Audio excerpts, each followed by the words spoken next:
What is going on, everybody, man? Welcome back to another episode of Bourbon and Boxing, baby. I'm your host, Jeff, man. This is episode 44.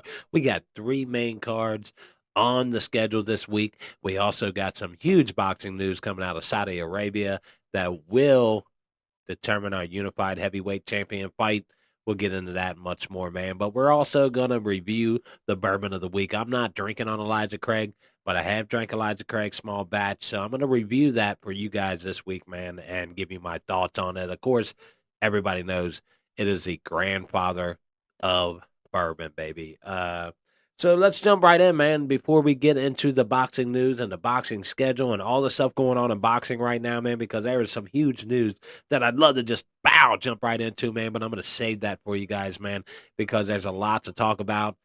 The implications of what's going on, how they're going to handle this, and much more, man. Let's jump into our bourbon review of the week. I'm not going to do a shot of bourbon with you guys right now because I did a couple shots earlier, found myself horsing around on here. Probably should have got this episode done about, let's say, about an hour ago or so, but I've been bullshitting around. So that's why I don't like to drink bourbon before the show, because sometimes I clown too much. Yeah, guys, that's me. Anyways, man, let's jump into the bourbon of the week. Of course, like I told you, it is Elijah Craig. Everybody knows about Elijah Craig. He is supposed to be the father of bourbon, man. I've got a little bit more into that, man, than what you guys think. We'll delve into it. The classification is a straight bourbon. The company is Heaven Hill, which is a good company. The distillery is Heaven Hill. Release is ongoing. It's 94 proof. NAS on the age. Mash bill 78% corn, 12% malted barley, and 10% rye, guys. Of course, let's get into the backstory of Elijah Craig, man. Elijah Craig was a Baptist preacher who created the process for true Kentucky bourbon. They say he created the process, but guys, let's look at the time this happened in the 1700s, right? At the time that he started making bourbon and he charred his barrels was a time around slavery. Now, we all know that the charred process came from Africa. So I would assume Elijah Craig, being a slave owner like he was, that he probably used slaves to give him they probably gave him the ideal for the charred barrels. But we'll get into more of that. It's February, Black History Month, so we got to give credit to where credit's due, guys. If you want to talk about the father of bourbon, maybe you want to say it is out of Africa because the way they did things, the charring, the charcoal filter, the charring of the barrels, they knew something about the char process, guys. And that was the whole kind of background of the father of bourbon, where it got its flavor from. But like I said, man, he was a Baptist preacher who created the process for true Kentucky bourbon. He's credited with the process of putting his distilled into charred oak barrels. Like I said, guys, char, we all know that comes from Africa, guys. Charred oak barrels. This was in 1789. In 1789 in Kentucky, there was definitely slavery. And like I said, Elijah Craig, being a former slave owner, I would say that he would definitely got his ideal from a slave that probably helped him process his bourbon.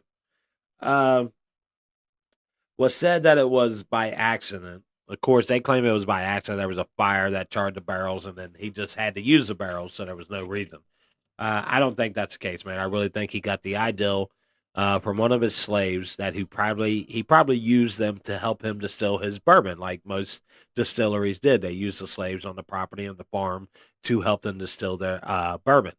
So, like we said, it's Black History Month, man. We got to give uh, the African Americans the credit for bourbon where it's due when we're starting to learn that a lot of the process came from them as far as how to charcoal filter and char the barrels and different tastes that you could get from that type of processing.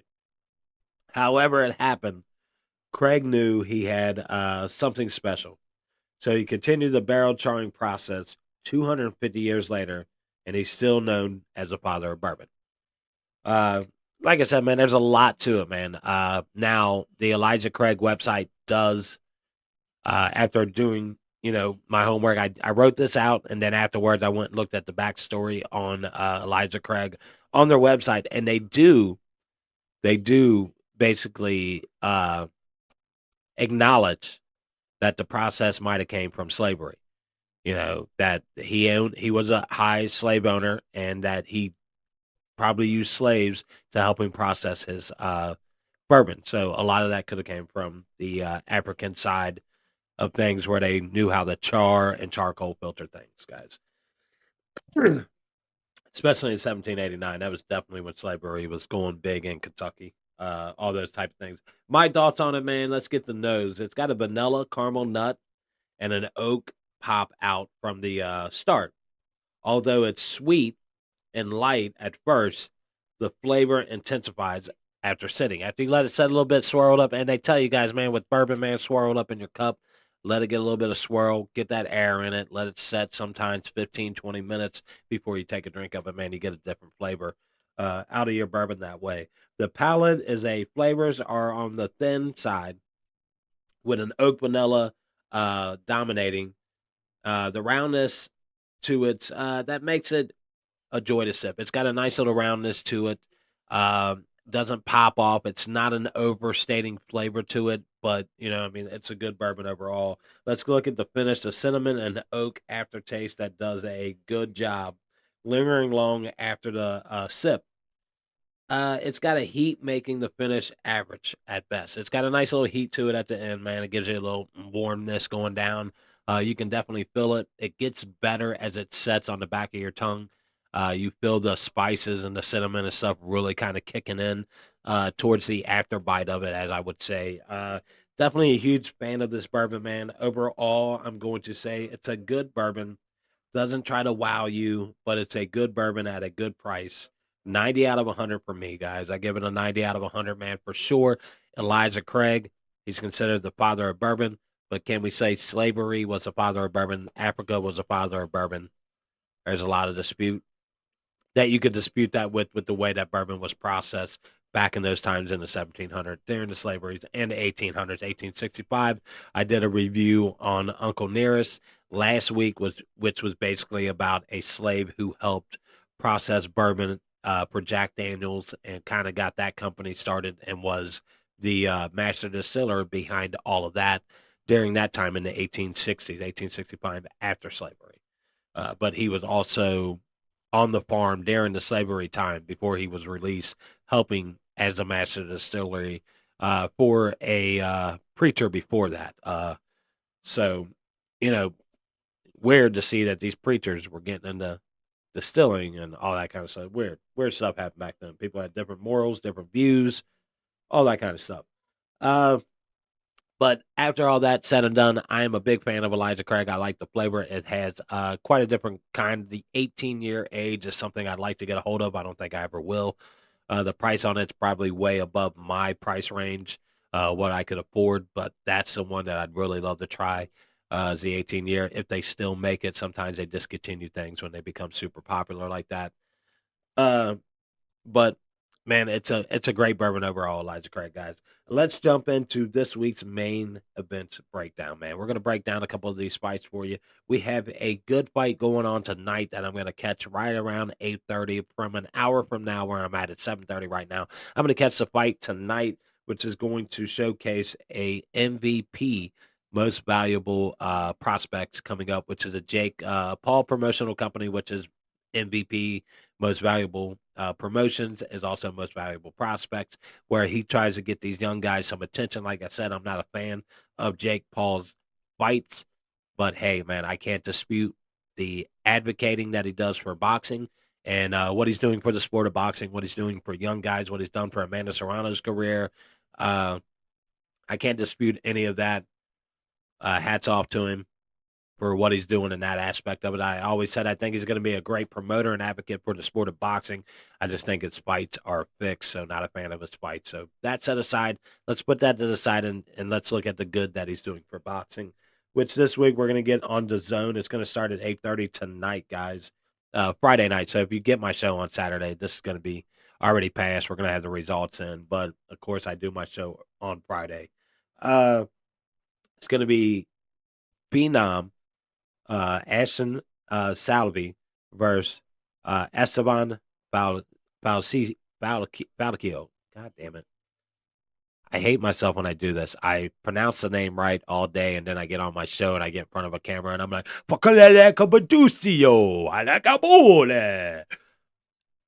Falcio.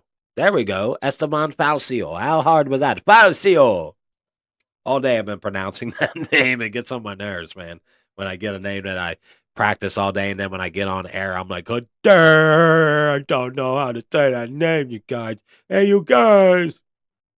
But anyways, that fight's going to be tonight, man. Now there was a quite a bit of an extensive undercard on that, which is it starts at 8:30. It is here in the States. Actually, it's going to be in Orlando, Florida.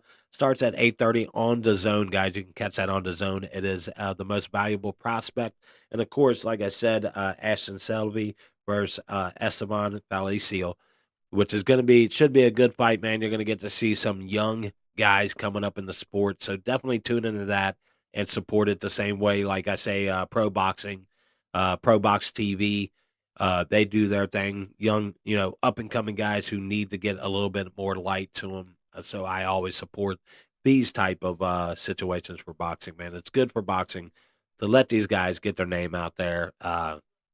And I like what Jake Paul's doing there, guys. So that fight will happen tonight at 8:30 on the Zone. Catch that tonight, starting at 8:30.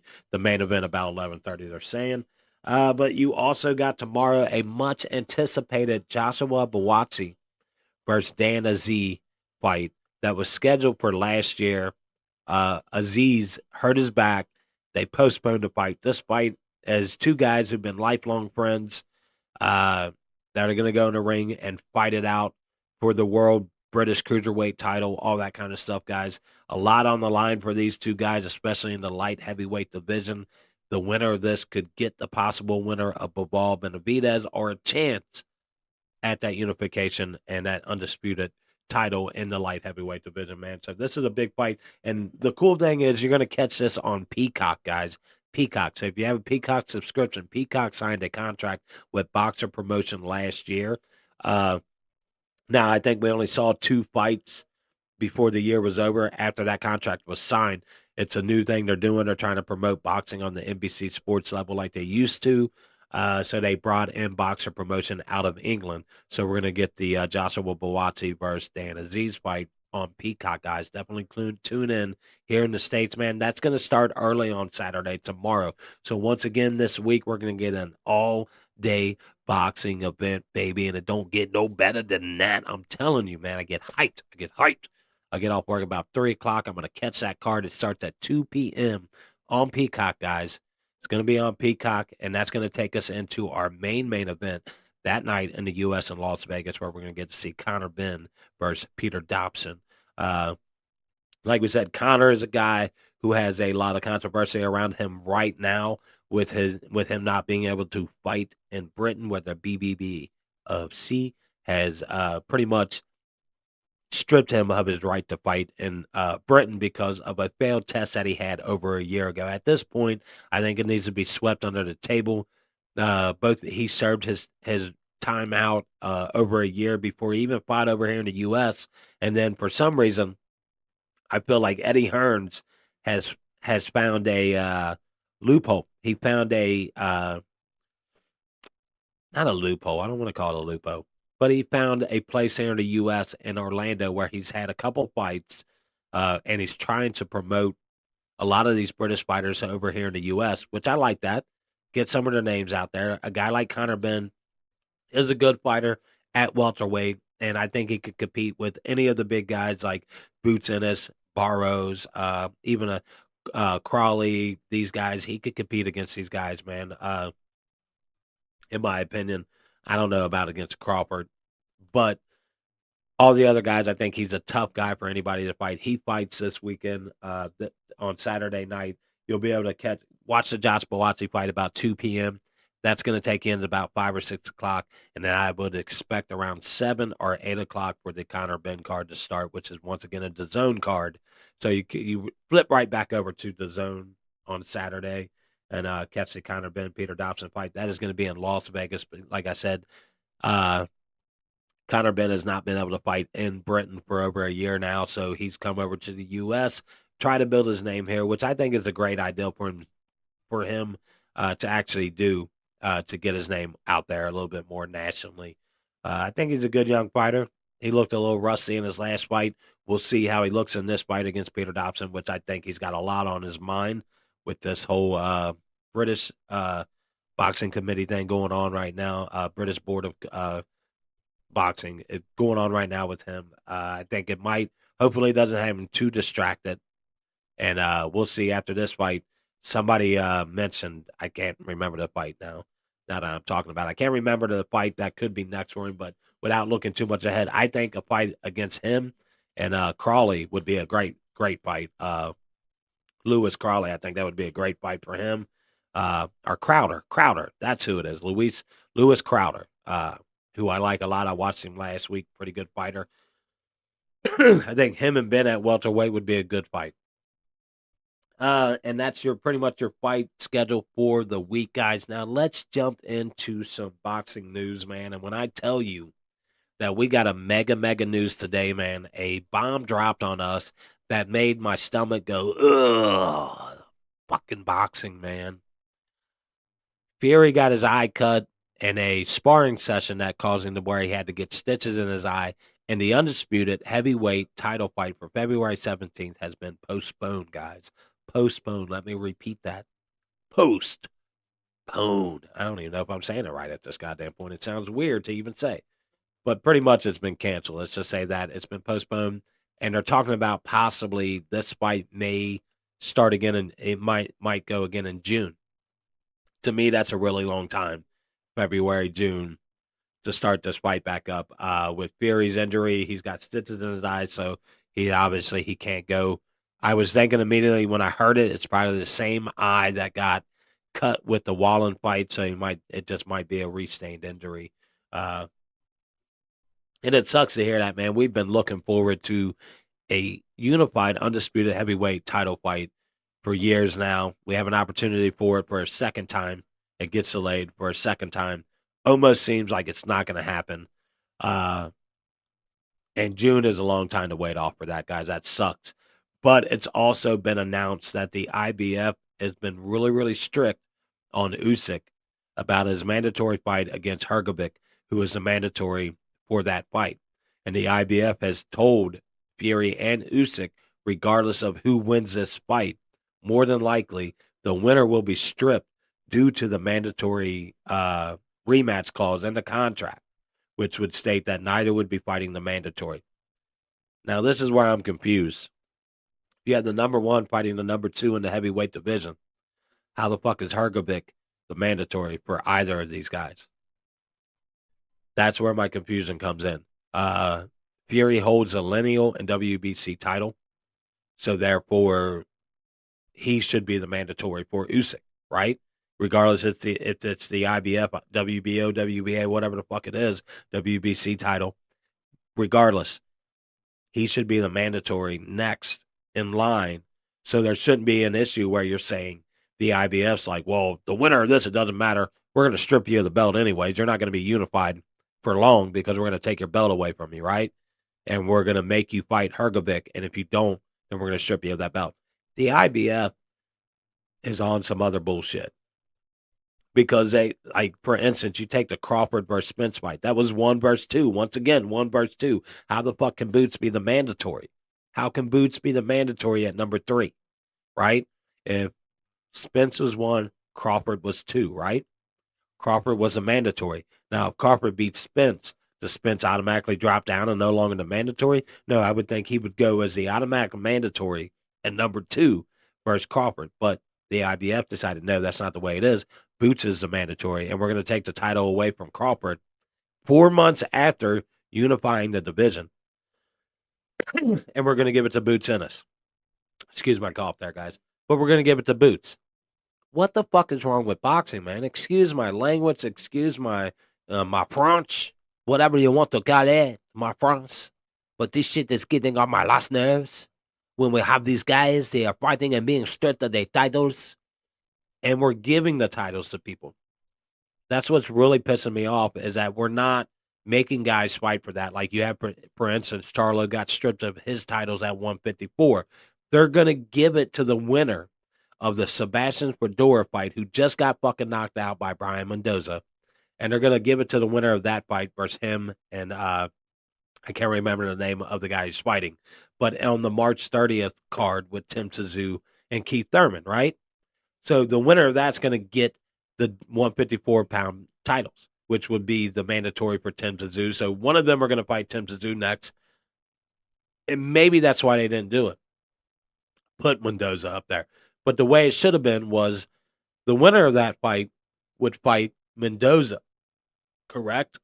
And then the winner of that fight would go on to be the mandatory for Tszyu or Charlo if he stays at 154.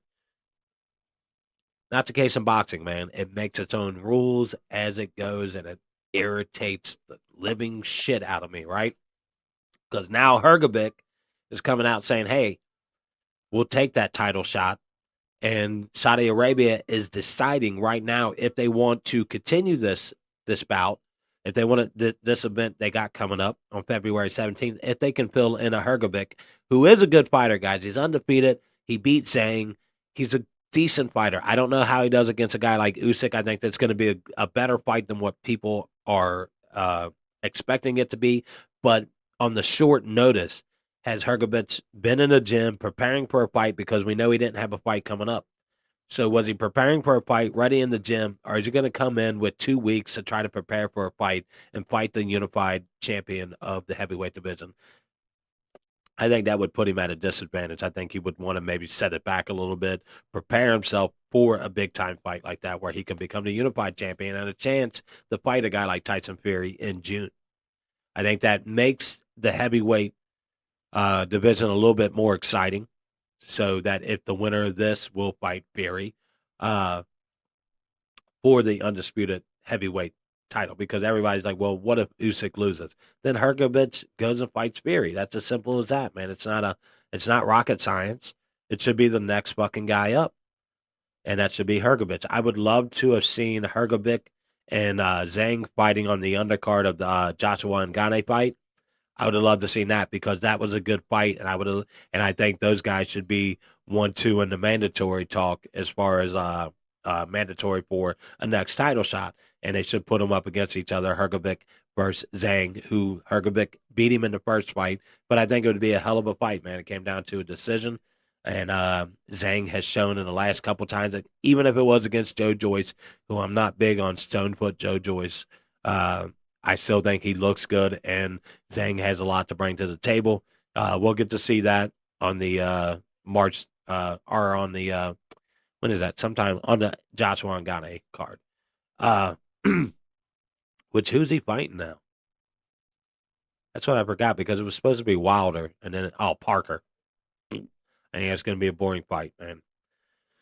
Not big on that one. But outside of that, man, like I said, Saudi Arabia has talked about, hey, they want to continue that fight by possibly bringing in Hergovic in, who is the IBF mandatory, which would absolutely solve that problem with the IBF. If you go ahead and have Usyk fight his mandatory, then you don't have that lingering underneath that back-to-back contract that you're going to have, that automatic rematch clause that you're going to have with Fury, and it won't be under there, and you won't have one of these guys stripped for the IBF belt afterwards. They'll have it, and then, hopefully one of the loser is the automatic mandatory, which would make sense, but the IBF is like, we make our own rules. I do what I want. All right, man. Also on talks this week, a little bit more boxing news. Devin Haney versus Ryan Garcia. Talks are back on the table for those guys, which makes sense. Where are they going to go? If, if Haney doesn't want to fight Subaru Mateus, and he doesn't want to take on, Teofimo Lopez, then he has the only route for him to take is Ryan Garcia. So that fight makes sense to me. I just think Ryan wanted to put more on the table by getting the belt from Rolly.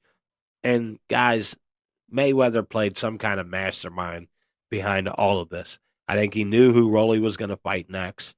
I think he encouraged Garcia to go for a Rolly fight that he knew wasn't going to happen, just so he could kind of take and mess up all that shit that was going on with Oscar in the Devin fight. Now, that fight should already been done, on the table, done, signed, date set, at this point, but now we're all the way back to starting point one. Shouldn't be hard. It's the best direction for both of these guys to go to fight each other. I favor Devin in that fight, of course. Uh, but we'll see what happens, man. A good fight for both of them. We'll see if a date gets set and what happens with that fight too. Also, we heard that Navarrete is going to move up. Emmanuel Navarrete is going to move up to 135. Now, this guy is currently my favorite fighter at the moment. I'm a huge fan of Navarrete, but he's moving up to 135, and he's already taken a fight against a guy, and his name is not Shakur Stevenson, like I had predicted back in 2023 that was going to be that fight was going to happen in 2024.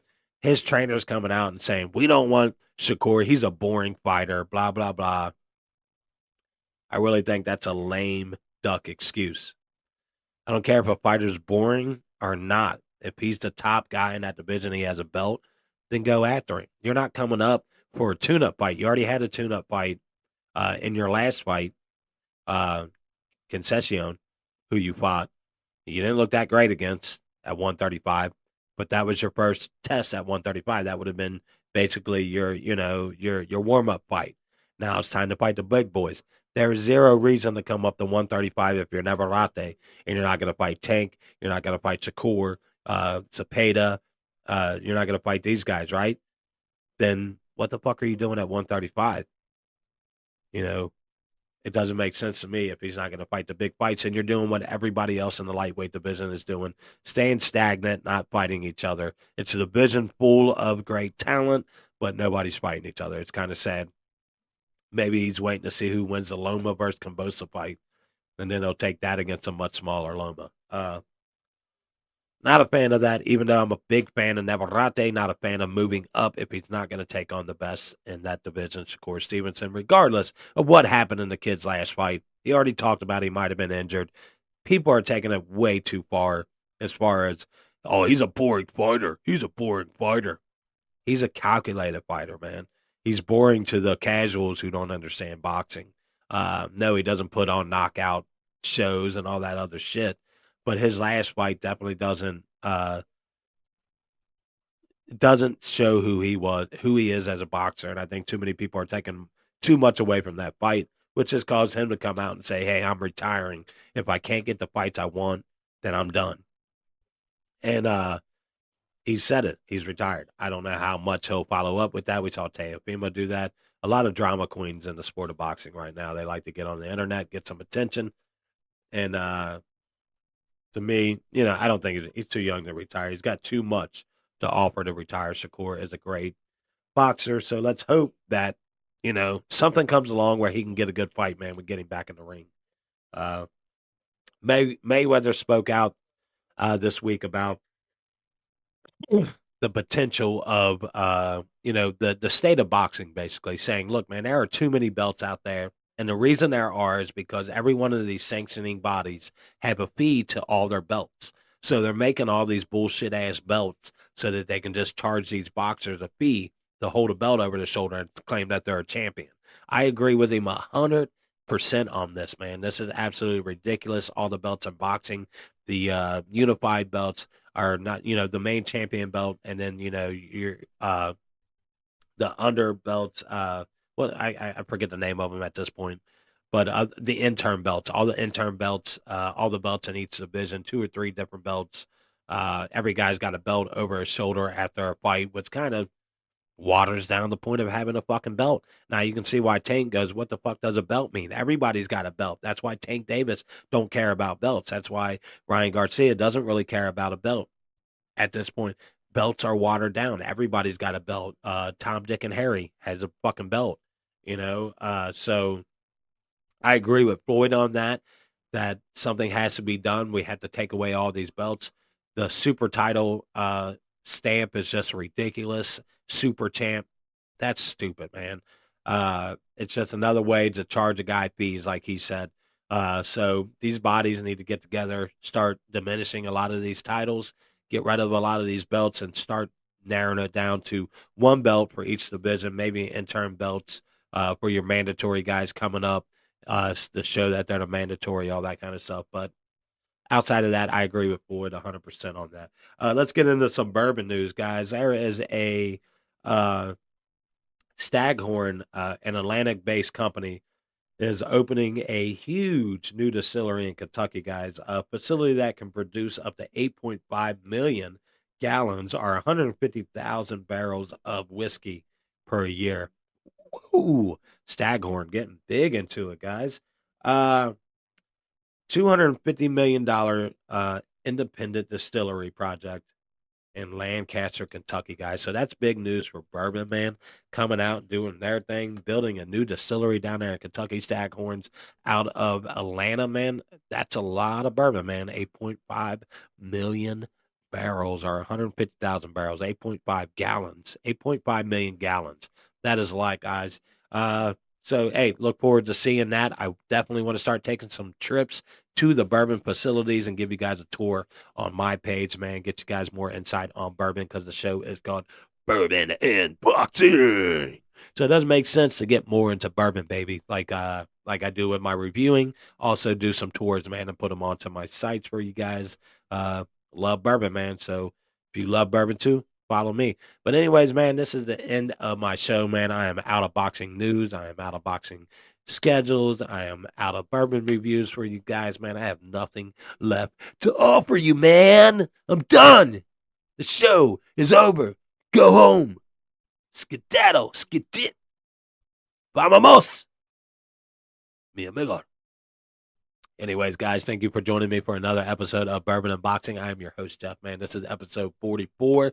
Once again, follow me on Spotify, iHeart, Amazon Music, Facebook group, Bourbon and Boxing, man. You can find me on YouTube for my Saturday shows where I do my breakdown, and then catch me on Spotify on Monday where I do my recap and review on all the fights over the weekend, and also bring you a little bit more boxing news and a new segment that I got on there called Boxing History, where I will tell you what happened on that day in boxing, baby. So join me for that and much more every week here on Bourbon and Boxing. You like how I say that? Bourbon and Boxing. I think I shit myself.